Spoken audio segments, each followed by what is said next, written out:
Shifting now to the COVID-19 crisis, there's a new warning about the ripple effects of the pandemic. The United Nations says the world faces what it calls a generational catastrophe in education, and it says countries must make reopening schools safely a top priority. According to the UN, as of mid-July, schools in more than 160 countries were closed, more than 1 billion students were affected, and at least 40 million children have missed out on preschool. The UN says it's the largest disruption in education in modern history, and it could undermine decades of progress.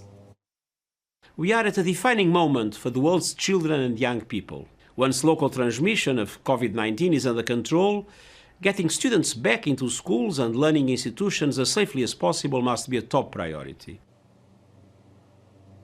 The World Health Organization is warning Russia to proceed with caution after it announced mass production of a COVID-19 vaccine will begin this fall.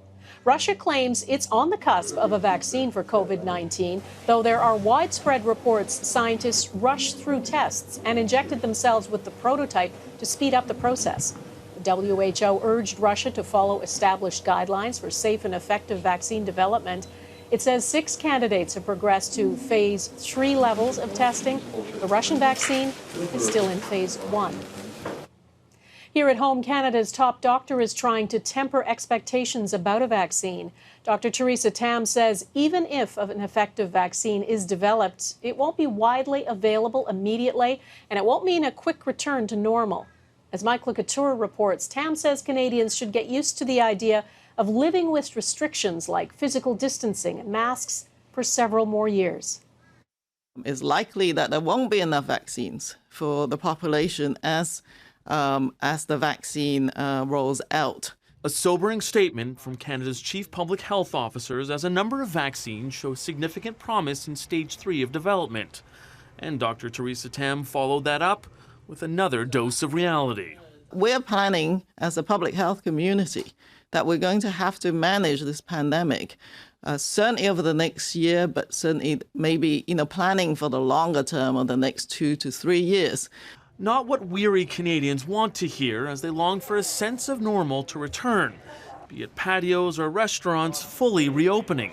Complacency is probably one of our most dangerous aspects to our management of the virus and to our response. That's why physical distancing and wearing a mask will continue to be important to prevent the spread of COVID-19. Now, that advice hasn't changed in recent weeks, but Alberta is changing its stance on masks for school kids, now saying it will be mandatory for all children grade 4 and up when they head back this fall. The current evidence indicates that the older a child is, the more similar their transmission may be to adults. And that's, again, the reason why we've had the grade 4 as this cutoff. Health officials say wearing masks and other safety measures need to be seen as layers of protection to help contain a virus we're still learning about.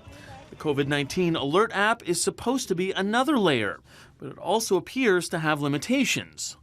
Some phones are too old and cannot adopt this app, and ironically, the people who are most likely to need it cannot access it. So it's incumbent upon the app developers to find a solution. Dr. Theresa Tam echoed that sentiment, but still hopes as many people as possible will download it to help increase its success, saying it's one of many tools public health officials are using in the fight against COVID-19. Couteur, Global News, Ottawa.